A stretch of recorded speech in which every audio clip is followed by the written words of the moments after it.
ay naganda ng ating puso. Amen. The songs are good, pero wala na pong masigit pa sa pinakapang-importanteng bagay sa ating pong pananambahan. Walang iba kundi ang pakikinig ng salita ng Diyos. Amen. Let us all stand up, please, as we call on our preacher, Sir R.G. Landicho.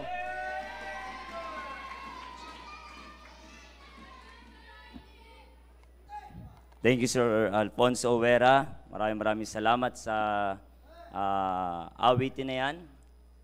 We praise the Lord because of who we are. Amen. At pinupuri natin ang Panginoon. It's because of who our God is. Amen. At hindi kung sino tayo. We are praising Him sa kadahilan ng alam natin na meron siyang malaking ginawa po sa buhay po natin. Amen. At salamat na lamang, meron tayong Diyos sa pinaglilingkuran. May pagkakataon na pinipraise natin ang Diyos because of who we are. Pero mga kapatid, pagdating sa pagpupuri sa Diyos, ipupurihin natin siya sa kadahilan ng kung sino siya. At hindi kung biniles tayo, pupurihin natin ang Diyos. Kahit sabihin na natin, iniisip natin, hindi tayo biniles, purihin pa rin natin ang Diyos. Amen! Salamat po sa Panginoon. Revelation chapter number 3. Revelation chapter number 3, beginning from verse number 7. Beginning from verse number 7. Revelation chapter number 3, beginning from verse number 7 down to verse number 13. At ngayon po, ang pag-usapan natin is all about the faithfulness of the church in Philadelphia. The faithfulness of the church in Philadelphia. Verse number 7, and to the angel of the church in Philadelphia write, this thing saith he that is holy, he that is true, he that hath the key of David, he that openeth, and no man shutteth, and shutteth, and no man openeth. I know thy works. Behold, I have set before thee an open door, and no man can shut it. For thou hast a little strength, and hast kept my word, and hast not denied my name. Verse number 9, behold, I will make them of the synagogue of Satan, which say they are Jews, and are not, but do lie. Behold, I will make them to come and worship before thy feet, and to know that I have loved thee. Because thou hast kept the word of my patience, I also will keep thee from the hour of temptation, which shall come upon all the world, to try them that dwell upon the earth. Verse number 11, behold, I come quickly. Hold that fast which thou hast, and no man take thy crown. Him that overcometh will I make a pillar in the temple of my God, and he shall go no more out, and I will write upon him the name of my God, and the name of the city of my God, which is New Jerusalem, which cometh down from out of heaven from my God, and I will write upon him my new name. Verse number 13, he that hath an ear, let him hear what the Spirit saith unto the churches. Tayo po'y sandali manalangin. Let's pray. Dakilang Diyos, makapangyarihan po sa lahat. Thank you, O God, for giving us this new privilege, O God, na muli pong makatanggap ng pagpapala sa inyo pong salita. Panginoon, pagpalain niyo po ang paghahayag ng inyo pong salita. Gamitin niyo po ako, wala po ako magagawa, Panginoon. Kung hindi niyo po ako gagabayan, hindi niyo po ako tutulungan. And I pray, O God, na kayo po ang mangusap sa mga anak po ninyo as they listen to the preaching of your word. Please, O God, wag niyo pong pahintulutan na ang diablo po ay makasingit, Panginoon. Let's allow them, O God, to be blessed by your message, O God. Kayo po ang maitaas, Panginoon, at anuman po nakikita niyo po na karumihan sa aming puso't kaisipan, Panginoon, mga bagay po na hindi kaaya-aya, Panginoon, patawarin niyo po kami. Please make us worthy, O God, to receive blessings from your word. Ito po ang aming dalangin sa pangalan po ni Jesus. Amen. Please be seated. At ngayon po ay nandito na po tayo sa church in Philadelphia. At alam niyo po, kahapon, kagabi po, nag-kausap po kami ni Sir Jao. At as our pastor's instruction, ay nabanggit niya po na ang pag-uusapan ngayon is all about the faithfulness of the church in Philadelphia. At nakaraan po, for I think 3 consecutive Wednesdays po, ay pinag-usapan natin about the cure to lukewarmness, but we still believe that prevention is better than cure. At nakaraan, pinag-usapan natin kung paano sila maayos sa kadila ng meron silang mga problema. Even yung church in Sardis, mga kapatid, meron silang problema. Kala nila buhay pa sila, but in the sight of God, sila po ay patay na because they are not functioning. Puro problema ang pinag-usapan po natin. Pero ngayon, ang pag-uusapan natin is all about the faithfulness of the church in Philadelphia. At ako'y naniniwala na kung ito po ay nangyari sa kanila, pwede din pong mangyari sa atin. Kaya iniisip-isip ko, paano ko kaya mapapatunay o paano ko mapuprove sa mga anak ng Diyos na ang church in Philadelphia is a faithful church?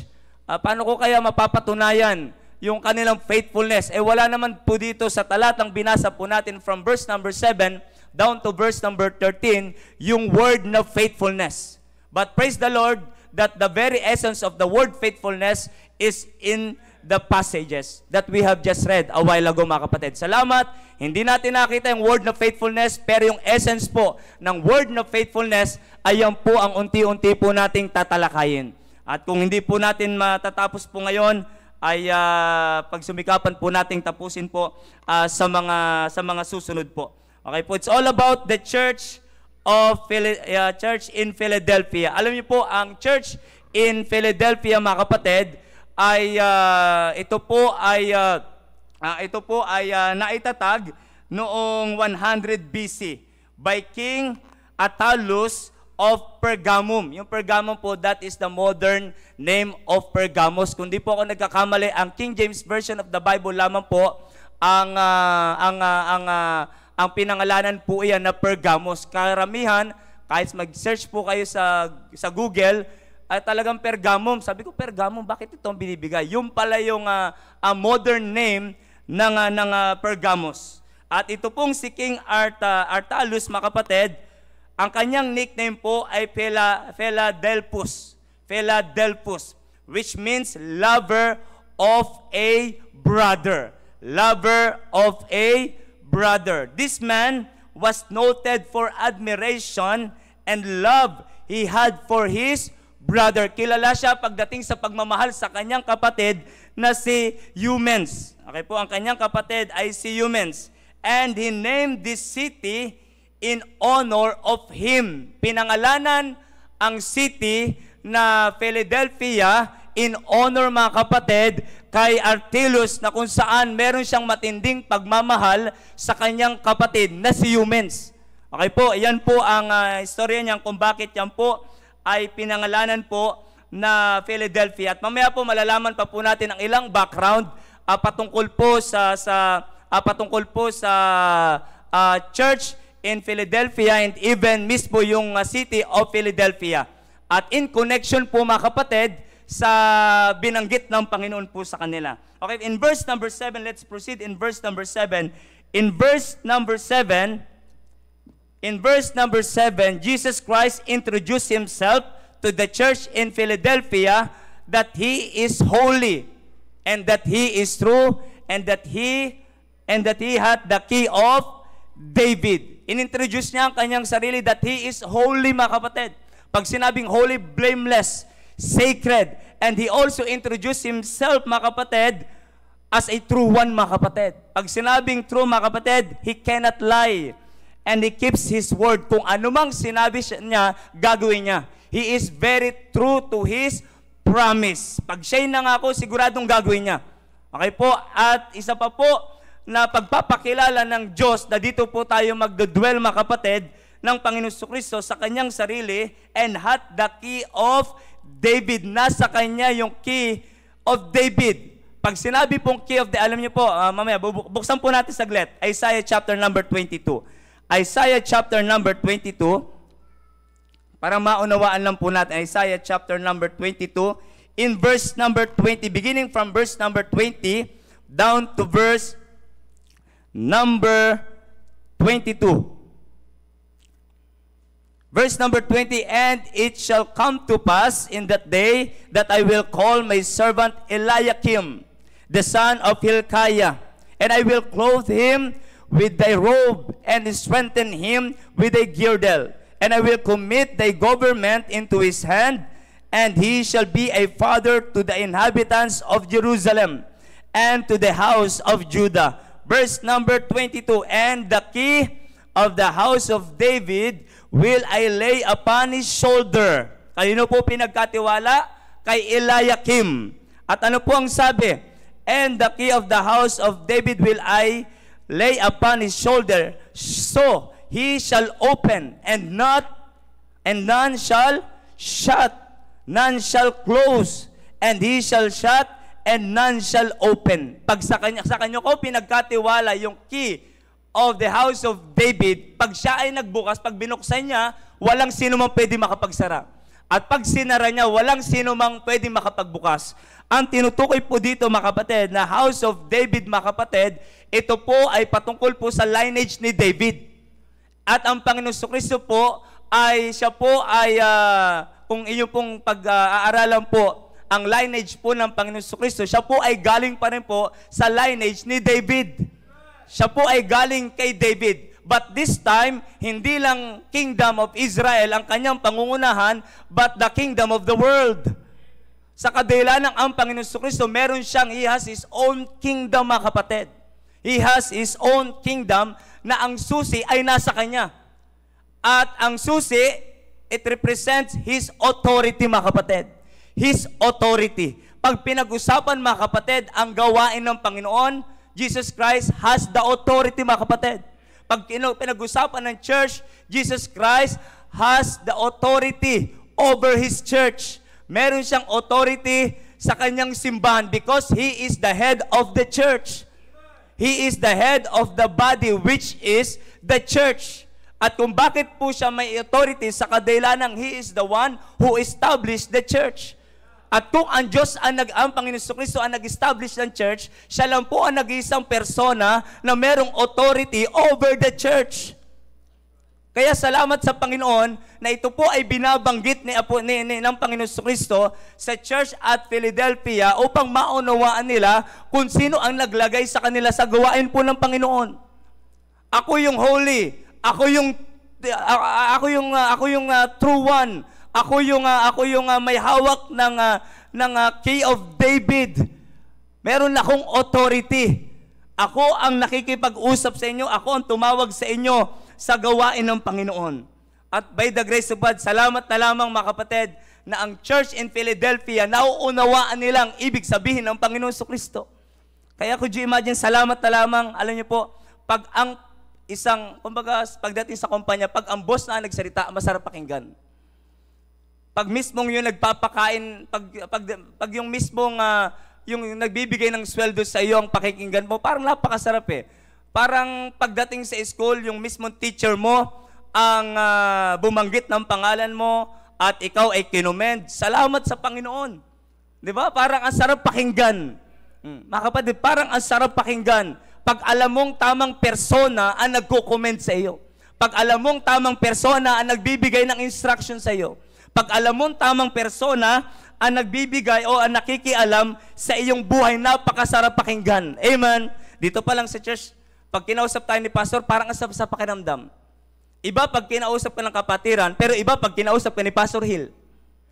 As the under shepherd sa ating pong simbahan. God is the great shepherd and our pastor, Pastor Hill Laurena, is the under shepherd. Ay yung under shepherd pa lang kinakausap po natin, ang sarap na sa pakiramdam. Could you imagine, makarinig tayo ng commendation mula sa Diyos na naglagay sa atin sa gawain ng Panginoon? Di ba napakasarap pong pakinggan? Amen? Napakasarap pong pakinggan. Okay po, at konting background po sa church in Philadelphia para maunawaan po natin kung bakit pinasok ng Panginoon Kristo yung key of David. Bakit niya biglang pinasok yung salitang key of David? It speaks about His authority, mga kapatid. Bakit niya pinasok? Sa kadila ng mga kapatid, as far as the history of Philadelphia is concerned, Philadelphia was founded by the citizens of Pergamos. Alam po, hindi sila wala silang kalakasan, wala silang power, at abilidad na kung saan ay magtayo ng sarili nilang city. Maya malalaman niyo po. The community was built in a frontier, okay, area as a gateway. Ang location po ng city of Philadelphia, yan po ay nasa bungad. At sila po yung naandoon sa gateway. Okay po? Gateway to the central plateau. Plateau. Yan, plateau po ang pronunciation. Plateau. Okay? Of Asia Minor. Philadelphia's residents kept barbarians out of the region. Ibig sabihin, bagamat itong city of Philadelphia, sila po'y maliit lamang na city, mga kapatid. Napakaliit na city lamang. Pero napakaganda ng kanilang lokasyon. At sila yung may authority na magpapasok at magpalabas. Kilala nila kung sino ang papapasukin nila. Kilala po nila kung sino ang kanilang palalabasin. Pag sinara nila ang gate, walang sino mang pwedeng magbukas niyan. Pag binuksan nila ang gate, walang sino mang pwedeng makapagbukas. Nakaw niyo po, bakit? Bagamat maliit po silang city, mga kapatid, pero nandun po sila sa strategic place, mga kapatid. At isa sa kanilang kinikip o kanilang hindi pinapahintulutan na pumasok ay ang barbarians.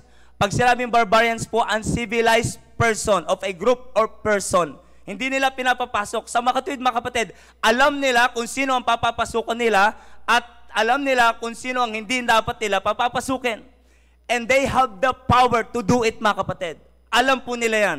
Yan po ang kalagayan ng church, yan po ang kalagayan ng city of Philadelphia. Kaya para maunawaan po nila, di ba nakaraan po, para maunawaan po ng church of Laodicea ang kanilang kalagayan, ginamit ng Diyos ang word na lukewarmness for them to understand their true condition sa kadahilan ng nadadaya na sila eh. Para maunawaan nila, ma-realize nila na ang tunay niyong kalagayan ay lukewarm kayo. Pag lukewarmness, pag lukewarm ang pinag-usapan, papapap talaga sa kanila kagad yung tubig. Sa kadahilan na meron silang problema sa tubig. Kaya bagamat may supply na nanggagaling sa malayong ibayo, pagdating sa kanila, hindi na ganun kainit. Bagamat ito'y galing sa hot spring. At least naunawaan nila ang kanilang kalagayan.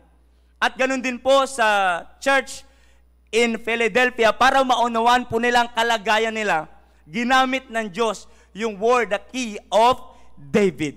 Pagdating sa susi, pagdating sa authority, pagdating sa gate, pagdating sa pagpapapasok, pagpapalabas, may idea kayo dyan. Sa kadahilan ng located kayo sa isang lugar na kung saan a very strategic place, na kung saan nandyan yung gateway. Nauunawaan nyo yan. At alam nyo ba, parang gustong ipaabot sa kanilang Panginoon na ako ang may authority. Alam ko kung sino ang papapasukin ko. Alam ko kung sinong hindi palalabas, kung sino ang aking hindi papapasukin. And I have the power to do that. At ang kagandahan po dito, in verse number 8, I know thy works.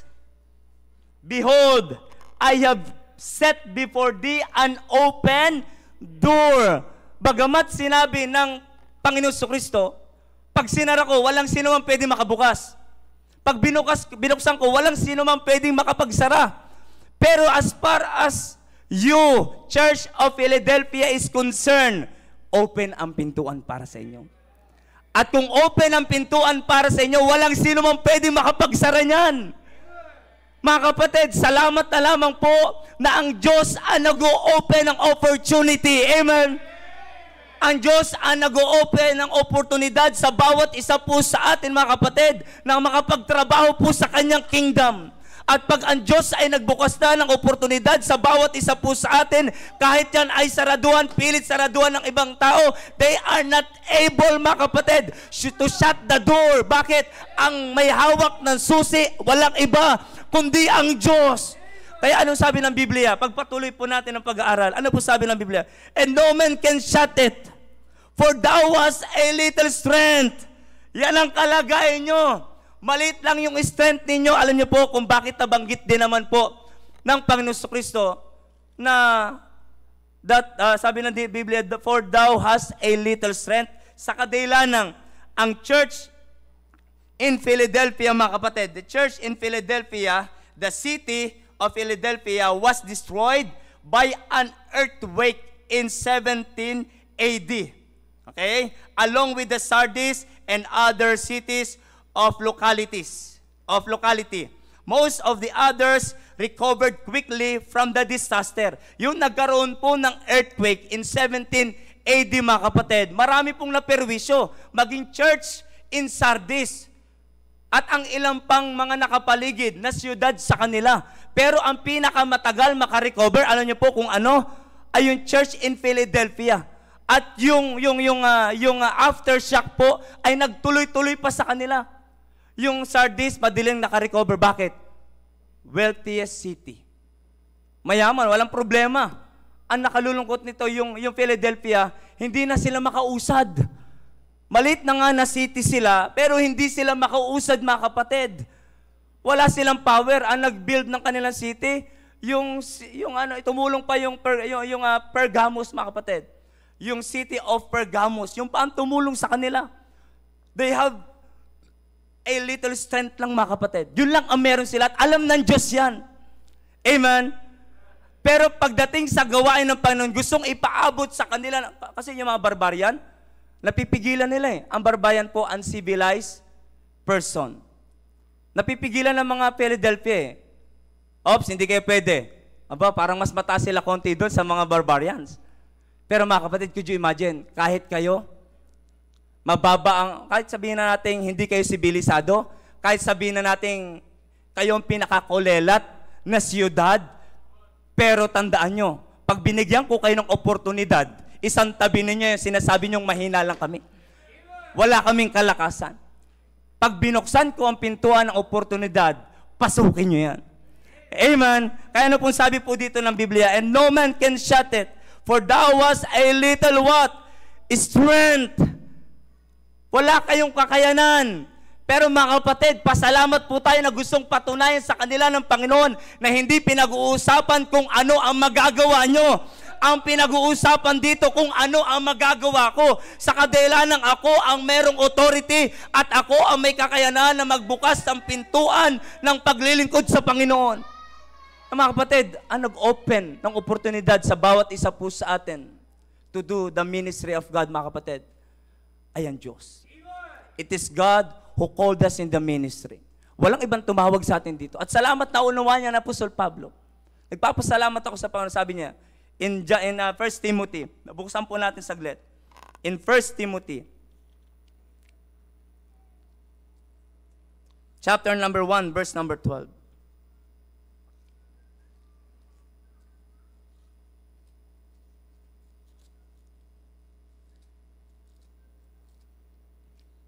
First Timothy 1:12, and I thank Christ Jesus our, who hath enabled me, for that He counted me what? Faithful, putting me into the ministry. Salamat. Na maliwanag kay Apostol Pablo na ang Diyos ang naglagay sa kanya sa gawain ng Panginoon. At maliwanag by the grace of God sa church in Philadelphia, maliwanag sa kanila din na ang Diyos ang nag-open ng opportunity sa kanila para makapaglingkod sa Panginoon. Salamat that by the grace of God, naunawaan po nila. They knew it, alam nila yung kanilang totoong kalagayan. Sabi ng Panginoon sa Kristo, maliit lang ang strength ninyo. Salamat, hindi dininay. Hindi dininay ng church in Philadelphia. Oops, hindi Hindi nila dininay, inamin nila yun. Amen? At by the grace of God, mga kapatid, kahit maliit lang sila, kahit sabihin na natin powerless sila, mga kapatid, pero mga kapatid, salamat ang maliwanag sa kanila, merong Diyos na naglagay sa kanila sa gawain ng Panginoon. Mga kapatid, ano pong sabi ng Panginoon? I have the key of David. Ako ang may authority pagdating sa gawain ng Panginoon. Pag binuksan ko, walang sino man pwede makapagsara. Mga kapatid, magpasalamat po tayo na ang Diyos ay nagbukas ng oportunidad sa bawat isa po sa atin na tayo po ay makapaglingkod sa Panginoon. At kung ano man ang iniisip mo ngayong hadlang, kung bakit hindi ka makapasok-pasok o hindi mo mapahintulutan yung imbitasyon ng Diyos sa iyong buhay, ano mang kadahilan ng mga kapatid, isip mo lang yan.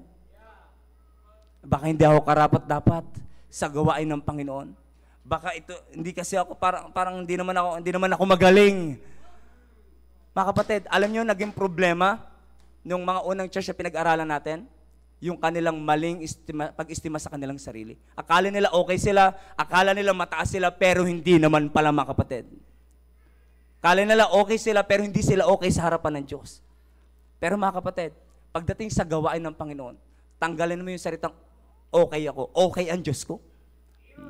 Maaaring hindi tayo able, but our God is able. And He is the one who enabled us in the ministry, mga kapatid. Kaya salamat pag nagbukas ng oportunidad ang Diyos sa bawat isa po sa atin. Let's grab the opportunity. Amen. Let's grab the opportunity, mga kapatid. Marami kang maririnig sa ibang tao. Marami kang maririnig na negative sa ibang tao. Sa kadila ng ang titingnan lang nila ay ang pagkakamali mo. At minsan kahit tama, tinutwist nila yan, minamaliin nila yan. Marami kang maririnig sa tao. Kaya kung ikaw ay nasa ministry at after ka sa sasabihin ng tao, mga kapatid, hindi ka tatagal sa ministry. Pero kung ikaw ay nasa ministry at after ka sa sasabihin ng Diyos, anuman ang mangyari sa iyo, mga kapatid, magpapatuloy ka hanggat alam mo na ang Diyos ang nagbukas ng pintuan upang ikaw ay makapaglingkod sa Diyos, mga kapatid. Walang sino man ang pwedeng makapagsara niyan. Hindi ang pwedeng isara ng sabi-sabi lang ng ibang tao.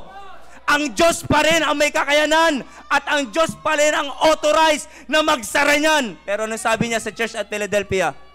The door is open for you. I can close the door and no one can open it. And I can open the door and no man can shut it. But for you, binuksan kong pintuan.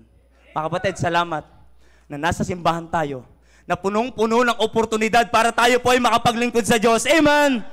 At magpasalamat tayo na hindi tinitingnan dito kung ano ang pinag-aralan mo sa labas. Hindi tinitingnan dito kung ano ang kakayanan mo, kung ano ang abilidad mo. Ang tinitingnan dito, mga kapatid, ay ang abilidad ng Diyos na tumawag sa atin sa gawain ng Panginoon. Salamat, mga kapatid, na meron tayong Diyos na patuloy na tumatawag. Ay sir, pumasok ako, tinaray ko ng pumasok eh.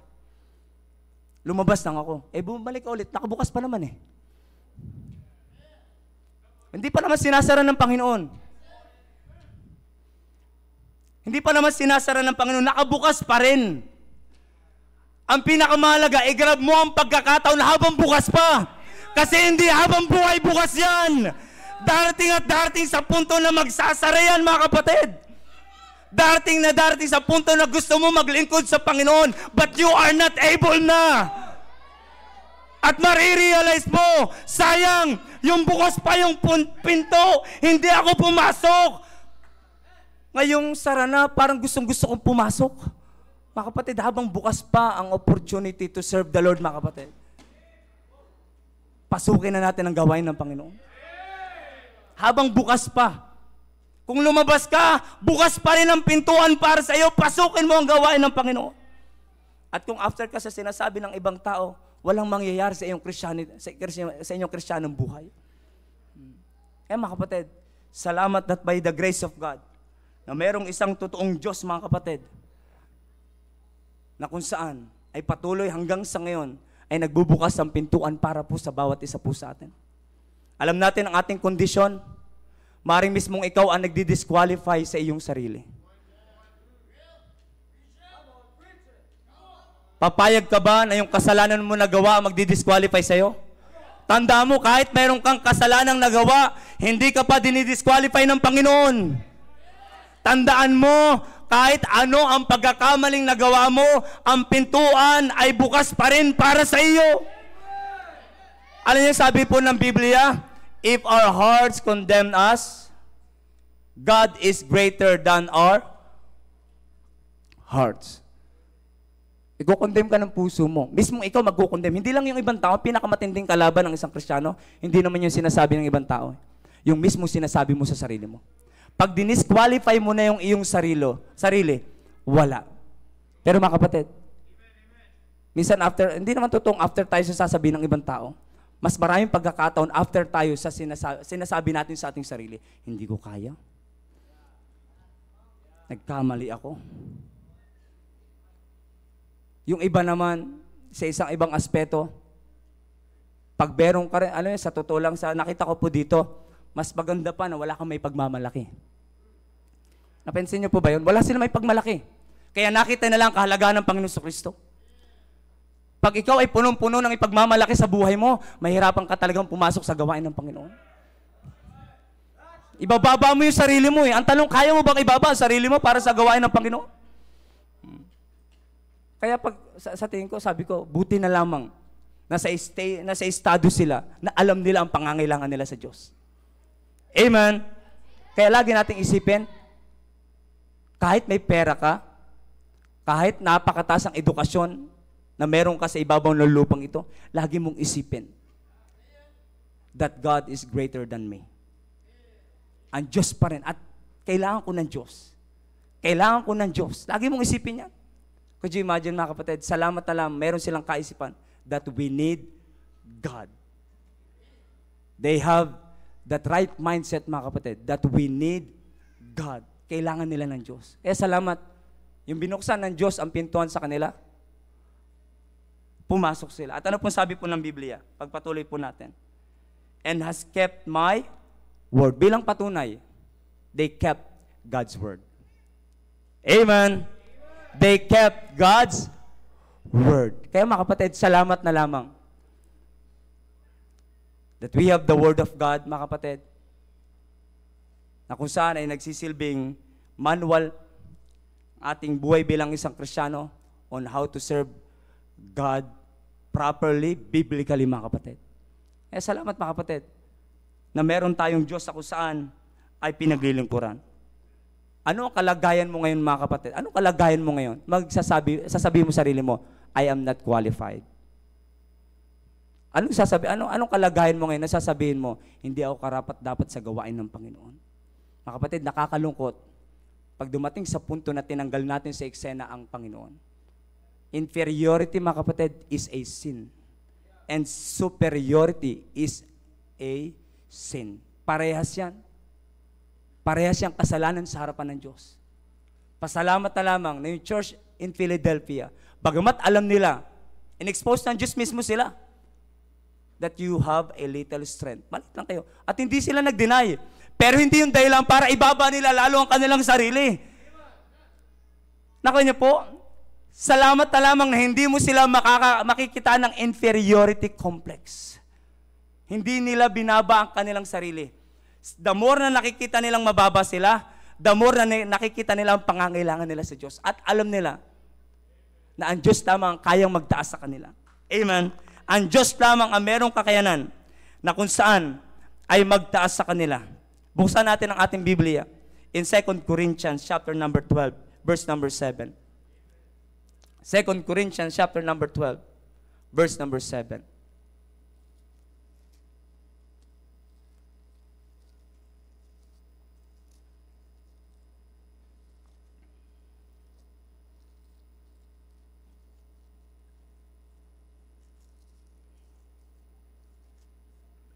Beginning from verse number 7.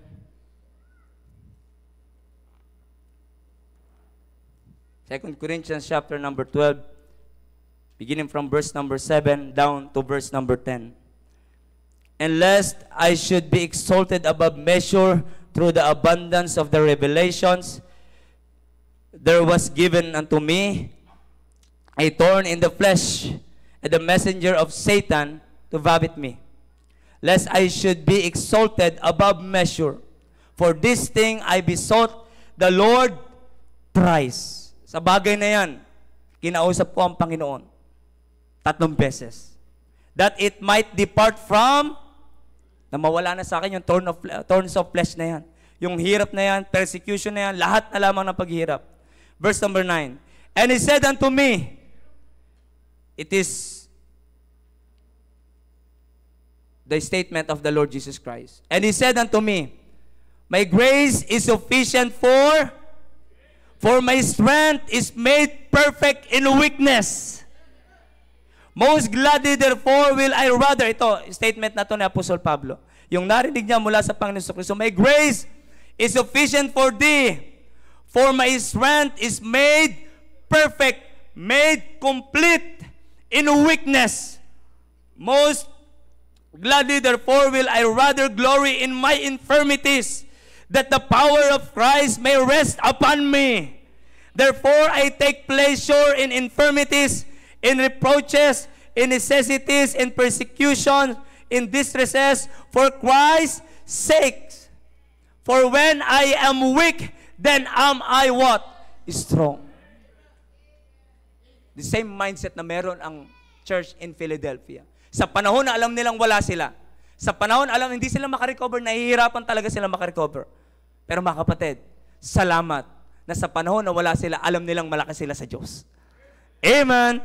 Just like Apostle Pablo, just like Apostle Paul, ang sabi niya, most gladly therefore will I rather glory in my infirmities. Infirmities, hindi parang hindi tandem ng word na glory. And that the power of Christ may rest upon me.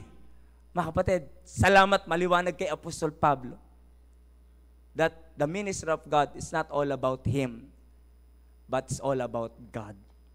Mga kapatid, sa ministry, sa gawain ng Panginoon, pag tinanggal mo o sa eksena ang Panginoon, isipin mo okay ka. Pag tinanggal mo sa eksena ang Panginoon, isipin mo napakababa mo.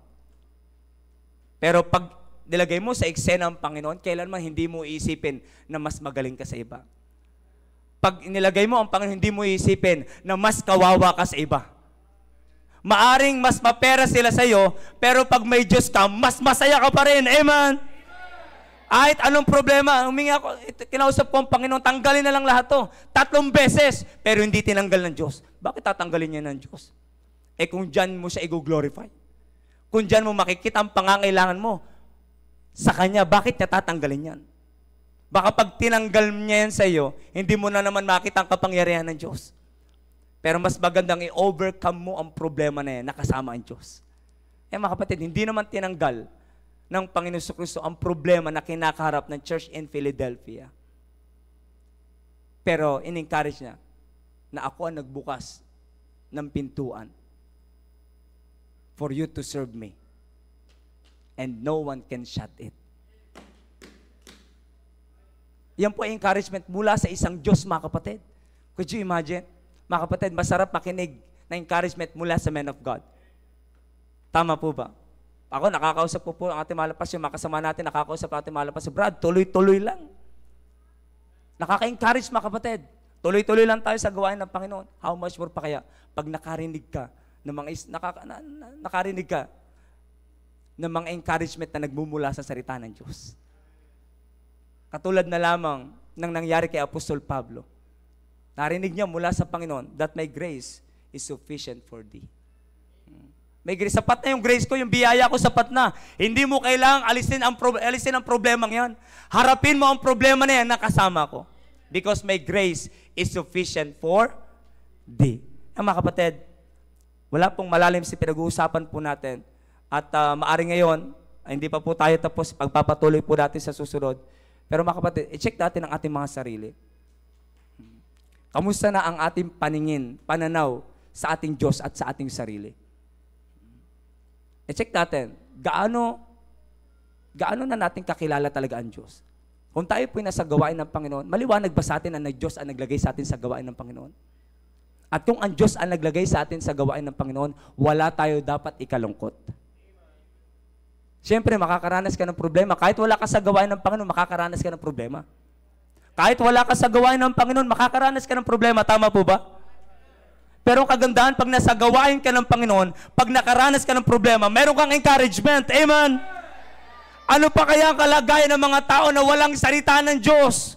Ano kaya ang kalagayan ng mga tao? No wonder kung bakit nagbibigti sila. No wonder kung bakit ang bilis nilang iwanan ang kanilang family. No wonder kung bakit ang bilis nilang iwanan ang kanilang mga anak. No wonder kung bakit ang bilis nila, mga kapatid, iwanan ang taong kanilang pinanumpaan. Could you imagine? Sa harap, sa altar, nagsumpaan, and then ang dali lang, iiwanan. Bakit wala silang encouragement na naririnig sa salita ng Diyos? Pero could you imagine, ikaw na Kristiyano, meron kang pagsubok na pinagdaraanan. Kahit Kristiyano ka, just like Apostle Paul, may pagsubok kang pagdaraanan. But wag mong kakalimutan that you have the Word of God. You have encouragement from the Word of God. Meron ka mga encouragement na naririnig from the Word of God. Ay mga kapatid, salamat na lamang na ang ministry ay hindi pinag-uusapan kung anong kalakasan natin. Kasi wala silang kalakasan. Ang pinag-uusapan ay yung kalakasan ng Panginoon. Amen? Maaring mahina tayo mga kapatid, but as long as na malakas ang Diyos sa pinaglilingkuran natin, wala po tayong magiging problema. Yung sa panahon na alam mong wala kang kakayanan, makikita mo ang pangangailangan mo sa Diyos. Mga kapatid, ang pinaka magiging problema na natin, pag hindi na natin nakita ang pangangailangan natin sa Diyos. At yun ang pinaka nakalulungkot na pwedeng mangyari, yung dumating sa punto na hindi na natin makita ang pangangailangan natin sa Diyos. Pag hindi na natin nakita ang pangangailangan natin sa Diyos, wala na tayong gagawin para sa Diyos. Pero pag nakita mo ang pangangailangan mo sa Diyos, hindi ka magsasawang gumawa para sa Panginoon. Mga kapatid, pinag-usapan natin, it's all about the faithfulness of the church in Philadelphia. Yan po ang pinag-uusapan natin. At salamat, their faithfulness is just the result of God's faithfulness in their life. Nakita nila kung paano ang Diyos kumilos sa kanilang buhay. At by the grace of God, alam nila kung paano sila magre-respond sa Panginoon. Ikaw, kung nakita mo ang faithfulness ng Diyos sa iyong buhay, you're not able, but God enabled you. Ano ang gagawin mo in response sa katapatan ng Diyos sa iyong buhay? Inopen na ang door, bukas ang pinto, anong gagawin mo?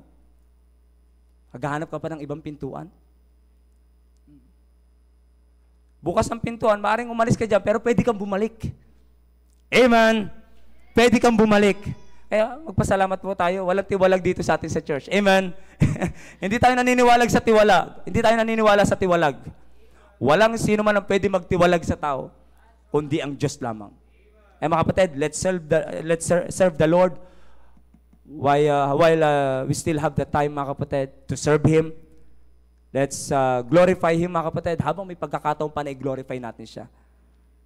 Habang bukas pa ang pinto, sa kadahilan ng pag dumating sa punto na sarado na ang pinto, puro pagsisisi na lang ang gagawin mo.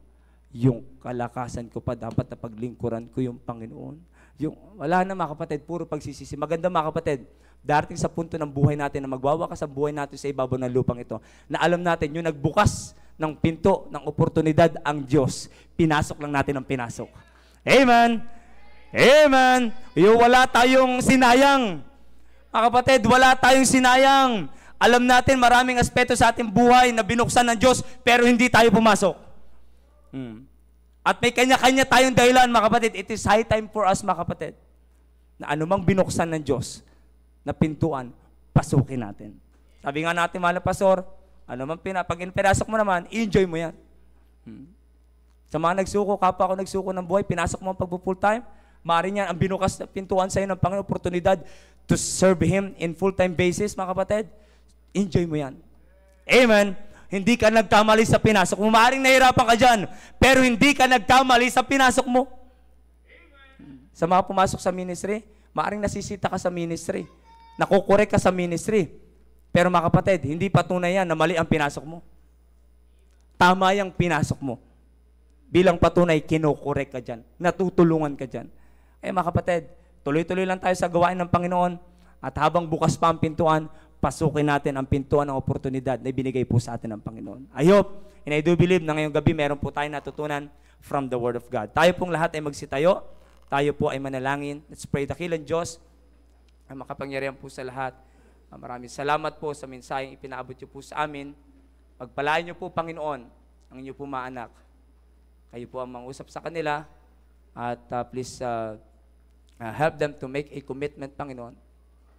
Please give them the courage, O God, to make a commitment, Panginoon, sa inyo pong gawain, Panginoon. Maraming salamat po. Ito po ang dalangin sa pangalan po ni Jesus. Amen.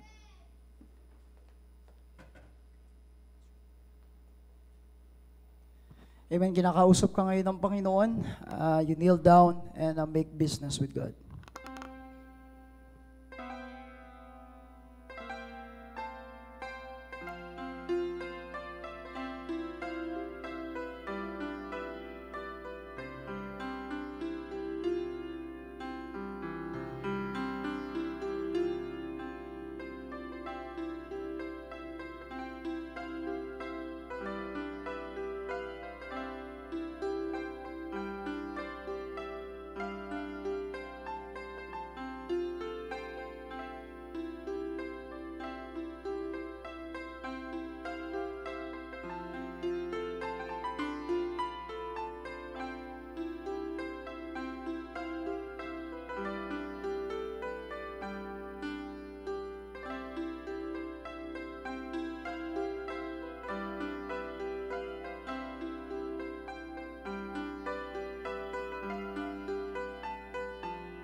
Dakilang Diyos Ama, maraming salamat po sa ginawa po ninyo sa amin sa gabing ito.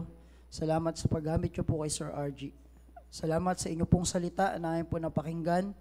At ito po'y patuloy po nagpakita po ng aming pong kalagayan that we are always in need of God. Sa mga pagkakataon po ng aming pong buhay, O Diyos, na nasumpukan niyo po kami na nilabas na po namin kayo sa equation ng buhay namin, patawarin niyo po kami, O Diyos. At salamat muli sa paalala mula sa salita po ninyo na wala pong pagkakataon sa buhay po namin na hindi namin kailangan ng inyong salita at maging ang inyong pong presensya. Maraming salamat na bawat isa po sa amin as a church ay masumpungan po ninyo na as you open us the door ng paglilingkod po sa inyo ay kami po ay masumpungan po ninyong masigasig sa inyo pong gawain. Muli, pinupuri namin at pinapasalamatan, patawad sa aming mga kasalanan sa pangalan ni Jesus. Amen.